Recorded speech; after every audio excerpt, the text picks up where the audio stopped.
नमस्कार विद्यार्थी मित्रांनो, एकलव्य एज्युकेटर्स चॅनलवरती एकलव्य स्पर्धा परीक्षा मार्गदर्शन अभियानात मी प्राध्यापक गजानन पाटील आपलं खूप खूप स्वागत करतो। मित्रांनो, आपण भारतीय राज्यघटना या विषयामध्ये मूलभूत हक्क डिस्कस करत आहोत। भारतीय संविधानामध्ये कलम 12 ते 35 दरम्यान आपल्याला काही मूलभूत हक्क प्राप्त झालेले आहेत।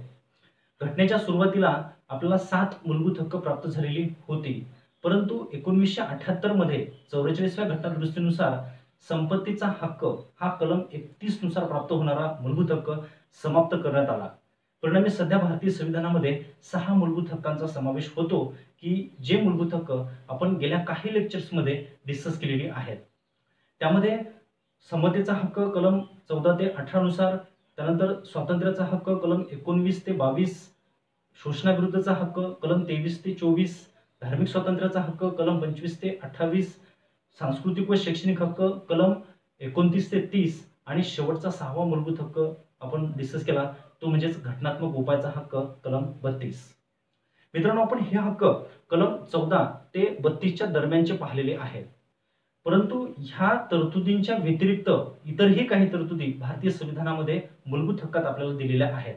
जसे की कलम 12 आणि 13 ते आपण पाहिलेलं आहे। कलम 12 मध्ये राज्यसंस्थेची व्याख्या सांगितली होती, तर कलम 13 मध्ये मूलभूत हक्काशी जर एखादा कायदा विसंगत असेल तर तो कायदा न्याय व्यवस्था रद्द करेल अशा प्रकारचं एक्सप्लेनेशन दिलं होतं।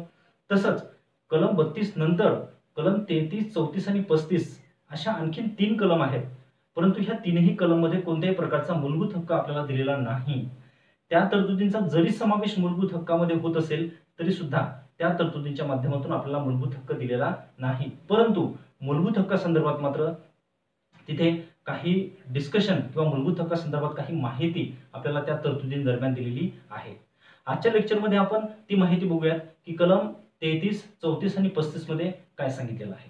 तत्पूर्वी तुम्हाला जर आपल्या ह्या चॅप्टर्सचे व्हिडिओ जर प्राप्त होत नसतील तर एकलव्य एज्युकेटर्स चॅनल सबस्क्राइब करा आणि बेल आयकॉन क्लिक करा, जेणेकरून तुम्हाला सर्व व्हिडिओचे नोटिफिकेशन मिळत राहतील। मित्रांनो, बघूयात आपण कलम 33, 34 आणि 35।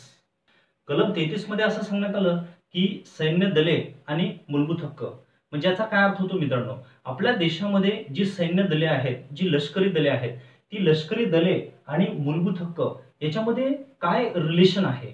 तर यामध्ये मित्रांनो असं सांगण्यात आलं कलम 33 मध्ये की देशामध्ये जी सैन्य दले आहेत आणि त्या सैन्य दलाशी रिलेटेड जेवढ्याही सुरक्षा यंत्रणा असतील, जसे की पॅरामिलिटरी आपण त्याला म्हणून निमलष्करी दले, त्यामध्ये सीआरपीएफ, एसआरपीएफ ह्या ज्या काही तुकडी असतात त्या, त्यानंतर गुप्तचर संस्था जसे की रॉ आहे, सीबीआय आहे, सीआयडी वगैरे अशा ज्या काही डिपार्टमेंट असतात तर त्या डिपार्टमेंट आहेत, किंवा पोलीस दले आहेत। अशा प्रकारची ही जी दले आहेत की ज्या दलांच्या माध्यमातून देशाची सुरक्षा केली जाते, अशा दलांना मूलभूत हक्क हे किती प्रमाणात प्राप्त होतील या संदर्भात कलम 33 मध्ये माहिती देण्यात आली। इथे कलम 33 मध्ये असं सांगण्यात आलं की ही जेवढीही सुरक्षा यंत्रणा देशाची आहे, या सर्व सुरक्षा यंत्रणांची मूलभूत हक्क ही मर्यादित केली जातील किंवा त्यांचे मूलभूत हक्क मर्यादित करण्याचा अधिकार हा संसदेला प्राप्त होईल। संसद त्यासाठी कायदा करू शकते, कारण मित्रांनो ही जी यंत्रणा आहे ह्या यंत्रणेकडे पूर्ण आपल्या देशाच्या सुरक्षेची इन्फॉर्मेशन असते। आणि जसे की आपण पाहतो मूलभूत हक्कामध्ये भाषण व अभिव्यक्ती स्वातंत्र्य आहे, आणि हे जर भाषण व अभिव्यक्ती स्वातंत्र्य या यंत्रणांना दिलं आणि त्या भाषण व अभिव्यक्ती स्वातंत्र्याचा वापर करून जर देशाच्या सुरक्षेविषयी काही कमेंट्स किंवा काही इन्फॉर्मेशन त्यांनी जर लीक केली तर मग देशाची सुरक्षा कदाचित आणखीन जास्त करणं हे कठीण जाऊ शकते। म्हणून ही जी यंत्रणा आहे या यंत्रणेला सर्वसामान्य नागरिकांप्रमाणे मूलभूत हक्क प्राप्त होत नाहीत, तर या यंत्रणेचे मूलभूत हक्क हे मर्यादित करता येतात किंवा तसे हक्क मर्यादित करण्याचा अधिकार हा केवळ संसदेला प्राप्त झालेला आहे आणि त्यासाठी संसद कायदा करू शकते। मित्रांनो, अशा प्रकारच्या संस्थांचा किंवा यंत्रणांचा मूलभूत हक्क कमी करण्याचा अधिकार हा राज्य विधिमंडळाला प्राप्त होत नाही, तर केवळ या संदर्भात संसदच कायदा करू शकते। आणि आपण जर पाहिलं तर आतापर्यंत संसदेने या संदर्भात काही कायदे सुद्धा केलेले आहेत, जसे की सैन्य दल कायदा 1950, म्हणजे जेवढीही आपल्या देशाची मिलिटरी आहे त्या मिलिटरीचे मूलभूत हक्क कमी करण्यासाठी संदर्भात किंवा त्यांच्या मूलभूत हक्कावर मर्यादा आणण्यासाठी सैन्य दल कायदा 1950 करण्यात आलेला आहे। तसंच नाविक दल कायदा 1950, हवाई दल कायदा 1950 आणि पोलीस दल अधिकार मर्यादित कायदा 1966, म्हणजे असे हे काही कायदे करण्यात आलेले आहेत की ज्या कायद्याच्या माध्यमातून ह्या लष्करी प्रशासनावर काही मर्यादा लादण्यात आलेल्या आहेत. तर अशा प्रकारचं हे आहे कलम 33. त्यानंतर बघूया आपण कलम 34 मध्ये काय सांगितलं. तर मित्रांनो, कलम 34 ही एक आपल्या देशामध्ये मोस्ट इम्पॉर्टंट आहे. कलम 34 मध्ये असं सांगण्यात आलं की लष्करी कायदा आणि मूलभूत हक्क. आता याच्यामध्ये बेसिकली लष्करी कायदा म्हणजे काय, ठीक आहे, मार्शल लॉ, आपण त्याला मार्शल लॉ म्हणतो. म्हणजे एखाद्या वेळेस देशामध्ये अशी एखादी एक्स्ट्रा ऑर्डिनरी कंडिशन्स निर्माण होत असते की अशा कंडिशनमध्ये देशात मार्शल लॉ लागू करावा लागतो, लष्करी कायदा लागू करावा लागतो. मग एक्झॅक्टली लष्करी कायदा काय आहे, तर जनरली लष्करी कायदा म्हणजे देशाची जी व्यवस्था आहे, प्रशासकीय संरचना आहे, ही प्रशासकीय संरचना सरकारच्या हातून काढून घेतली जाते आणि ती मिलिटरीच्या हाती दिली जाते. त्याला म्हणतो आपण लष्करी कायदा, त्याला म्हणतो आपण मार्शल लॉ. आता हा मार्शल लॉ कोणत्या कंडिशनमध्ये काढला जातो किंवा मार्शल लॉ कोणत्या कंडिशनमध्ये लागू केला जातो, किंवा हा मार्शल लॉ जर लागू केला तर असा मार्शल लॉ लागू केल्यानंतर तो ज्या ठिकाणी लागू केलेला असतो त्या ठिकाणच्या नागरिकांचे सर्व मूलभूत हक्क हे निर्बंधित केले जातात किंवा त्या व्यक्तीला कोणत्याही प्रकारचे मूलभूत हक्क प्राप्त होत नाहीत. मित्रांनो, आपण मूलभूत हक्क डिस्कस करताना त्यामध्ये एक आपण असंही डिस्कस केलं होतं की जर एखाद्या वेळेस देशामध्ये जर राष्ट्रीय आणीबाणी लागू केली तर अशा राष्ट्रीय आणीबाणीच्या काळामध्ये भारतीय नागरिकांचे मूलभूत हक्क हे रद्द केले जातात. तर डेफिनेटली अशा दोन कंडिशन्स आपल्या घटनेमध्ये सांगण्यात आलेल्या आहेत की त्या दोन कंडिशनमध्ये भारतीय नागरिकांचे मूलभूत हक्क हे प्रतिबंधित केले जातात किंवा त्यांचे मूलभूत हक्क हे काढून घेतले जातात. आता ह्या दोन कंडिशन कोणत्या, तर जसं की एक म्हटलं आपण सध्याच लष्करी कायदा आणि एक आणखी आहे ते म्हणजेच राष्ट्रीय आणीबाणी. मित्रांनो, आपल्याला एक्झाम पॉईंट ऑफ व्ह्यू काही वेळेस राष्ट्रीय आणीबाणी म्हणजे काय आणि लष्करी कायदा म्हणजे काय आणि दोन्हीमधला डिफरन्स नेमका काय आहे त्यावर आधारित प्रश्न विचारले जातात. तर आपल्याला हे माहित असणं अपेक्षित आहे, लष्करी कायदा कधी लागू केला जातो आणि राष्ट्रीय आणीबाणी कधी लागू केली जाते.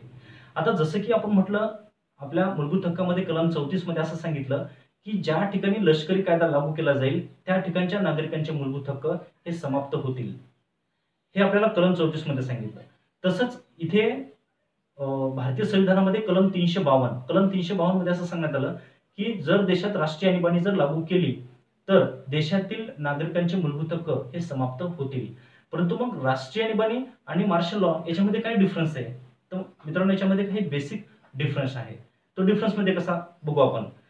लष्करी कायदा कधी लागू केला जातो, लष्करी कायदा देशामध्ये अशी कोणतीही एखादी परिस्थिती की ज्या परिस्थितीमुळे कायदा व सुव्यवस्था कोलमडला, कायदा व सुव्यवस्था धोक्यात येत असेल तर अशा कोणत्याही परिस्थितीमध्ये लष्करी कायदा लागू केला जाऊ शकतो. तर या कंडिशनमध्ये राष्ट्रीय आणीबाणी लागू करताना मात्र जर समजा भारताचं इतर देशांशी युद्ध झालं किंवा इतर देशांनी भारतावर आक्रमण केलं किंवा देशामध्ये सशस्त्र उठाव आहे, जर असा सशस्त्र उठाव जर देशामध्ये निर्माण झाला तरच आपल्या देशामध्ये राष्ट्रीय आणीबाणी लागू करता येते. आता आणखीन काय डिफरन्स आहे याच्यामध्ये. जो लष्करी कायदा आहे हा लष्करी कायदा एकतर देशाच्या एखाद्या प्रदेशामध्येच लागू केला जाऊ शकतो किंवा तो संपूर्ण देशामध्ये सुद्धा लागू करता येतो. परंतु राष्ट्रीय आणीबाणी ही अशी आहे की राष्ट्रीय आणीबाणी ही संपूर्ण देशभरामध्ये लागू केली जाते. खरं जर पाहिलं तर 1978 मध्ये जी 44वी घटना दुरुस्ती झाली होती त्या 44व्या घटना दुरुस्तीनुसार आणखी एक कंडिशन ही याच्यामध्ये समाविष्ट करण्यात आली कलम 352 मध्ये. त्यामध्ये असं म्हटलं की काही अपवादात्मक स्थितीमध्ये देशातल्या एखाद्या प्रदेशात सुद्धा राष्ट्रीय आणीबाणी लागू करता येऊ शकते, जसं की एखाद्या राज्यामध्ये.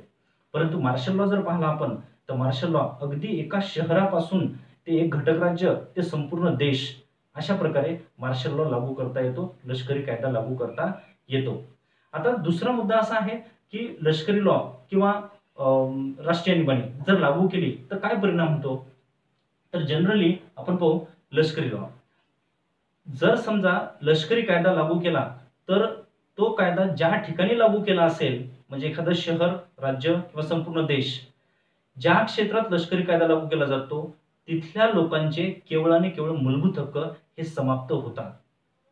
ठीक आहे, हा एक परिणाम होतो. तर या बाजूने जर आपण पाहिलं तर जर समजा राष्ट्रीय आणीबाणी जर लागू केली तर राष्ट्रीय आणीबाणी लागू केल्यामुळे काय परिणाम होऊ शकतो, तर सर्व नागरिकांचे मूलभूत हक्क रद्द होतात. याला अपवाद आहे फक्त कलम 20 आणि 21.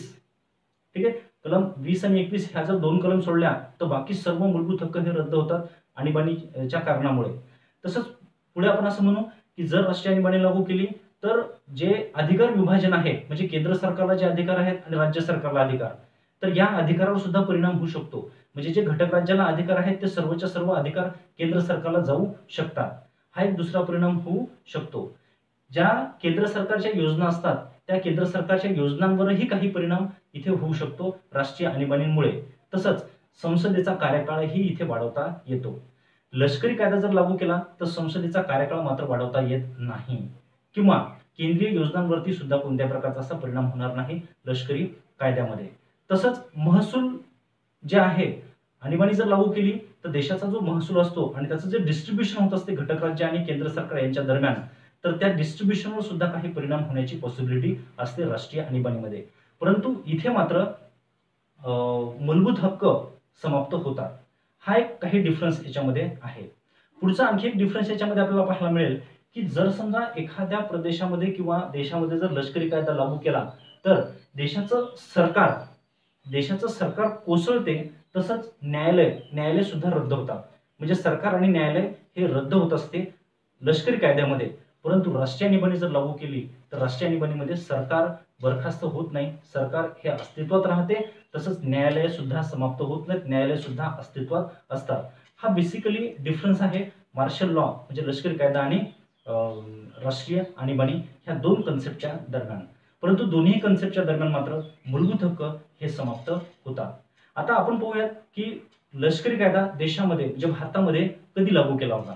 मित्रांनो, इथे एक इंटरेस्टिंग गोष्ट अशी आहे की भारतामध्ये आतापर्यंत एकदाही लष्करी कायदा लागू झालेला नाही. आपण जर पाहिलं तर जवळच पाकिस्तानमध्ये आतापर्यंत 4 वेळा लष्करी कायदा लागू केलेला आहे. आणि या लष्करी कायद्याची जर नकारात्मक बाजू कोणती आपण पाहिली तर हा लष्करी कायदा म्हणजे अगदी आपल्या लोकशाहीवर केलेला तो आघात असतो. कारण की जर एखाद्या वेळेस देशामध्ये लष्करी कायदा लागू केला तर देशाचं पूर्ण प्रशासन हे मिलिटरीच्या हाती जात असते.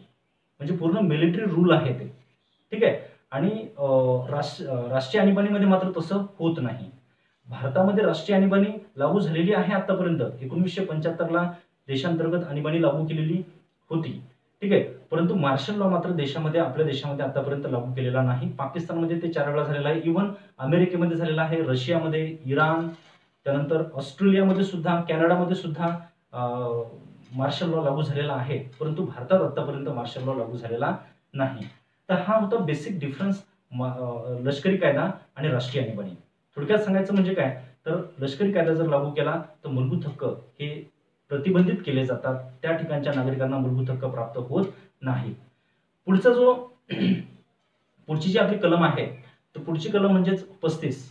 आता कलम 35 मध्ये काय सांगितलं तर मित्रांनो, कलम 35 मध्ये असं सांगितलं की मूलभूत हक्काला अधिक परिणामकारकता देण्यासाठी राज्य संस्थेला कायदा करण्याचा अधिकार असेल. म्हणजे थोडक्यात संसदेला कायदा करण्याचा अधिकार असेल.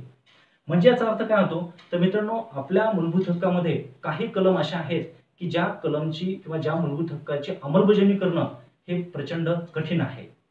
मग अशा काही मूलभूत हक्काची अंमलबजावणी करण्यासाठी संसद कायदा करू शकते. आपण मूलभूत हक्काचे वैशिष्ट्य डिस्कस करताना त्यामध्ये पाहिलं होतं की मूलभूत हक्काची अंमलबजावणी करण्यासाठी कायदा करण्याची गरज नाही. ते मूलभूत हक्क आपोआप अंमलबजावणीत येतात. परंतु काही मूलभूत हक्क जर अंमलबजावणीत येत नसतील तर शिक्षेची तरतूद करण्यासाठी कायदा करणं हे आवश्यक असते. मग असा जर कायदा करायचा असेल तर तसा कायदा संसद करू शकते. आणि मित्रांनो, तसा अधिकार केवळ आणि केवळ संसदेलाच आहे. घटक राज्य सरकार असा कायदा निर्माण करू शकत नाही. जर उदाहरणच पाहायचं झालं तर त्यामध्ये आपण पाहू शकतो कलम 16. कलम 16 मध्ये सार्वजनिक नोकऱ्यांमध्ये संधीची समानता आपण पाहिली होती. सार्वजनिक नोकऱ्यांमध्ये संधीची समानता आहे, परंतु एखाद्या ठिकाणी नोकरी मिळत असताना वास्तव्य ही अट केंद्र सरकार लागू करू शकते कायदा करून. म्हणजे संसद तसा कायदा करून वास्तव्याची अट टाकू शकते. मग तो कायदा करण्याचा अधिकार संसदेला कलम 35 नुसार प्राप्त होतो. तसंच कलम 17 नुसार अस्पृश्यता आहे. त्यानंतर कलम 23 नुसार शोषणाविरुद्धचा हक्क आहे. मग शोषणाविरुद्धचा हक्क तर आपल्याला प्राप्त झाला, परंतु काही लोकांचं जर शोषण केलं गेलं तर काय करायचं. म्हणून मग अशा प्रकारे शोषण होऊ नये यासाठी संसद कायदा करू शकते. तसंच कलम 32 नुसार सुद्धा कायदा करण्याचा अधिकार हा संसदेला प्राप्त होतो. जसे की कलम 32 मध्ये असं सांगितलं मूलभूत हक्काचं संरक्षण करण्याचा अधिकार हा सर्वोच्च न्यायालयाला असेल आणि या व्यतिरिक्त इतर न्यायालयाला जर तो अधिकार द्यायचा असेल तर संसद तसा कायदा करून तसा अधिकार इतर न्यायालयाला सुद्धा देऊ शकते, असं आपण त्याच्यामध्ये पाहिलं होतं. ठीक आहे. किंवा कलम 33 मध्ये जसं सांगितलं की लष्करी जे प्रशासन आहे किंवा सैन्य दलांच्या मूलभूत हक्कावर नियंत्रण प्रस्थापित करण्यासाठी म्हणजे कायदा करू शकते संसद. तर अशा प्रकारे काही मूलभूत हक्क असे आहेत की त्या मूलभूत हक्कांची अंमलबजावणी करण्यासाठी संसदेला कायदा करावा लागतो आणि असा संसदेला कायदा करण्याचा अधिकार भारतीय संविधानामध्ये कलम 35 तो अधिकार संसदेला बहाल करतो. तर अशा प्रकारे मित्रांनो आतापर्यंत आपण सर्व मूलभूत हक्क डिस्कस केलेले आहेत. उद्या एक छोटंसं या सर्व मूलभूत हक्काचं जे रिव्हिजन आहे तर असं एक रिव्हिजन बेस आपण एक लेक्चर घेऊयात आणि आपले हे मूलभूत हक्क इथे समाप्त होतील. बघूयात पुढच्या लेक्चरमध्ये पुढचा टॉपिक. तोपर्यंत पूर्ण रिव्हिजन करा. जय हिंद, जय भारत.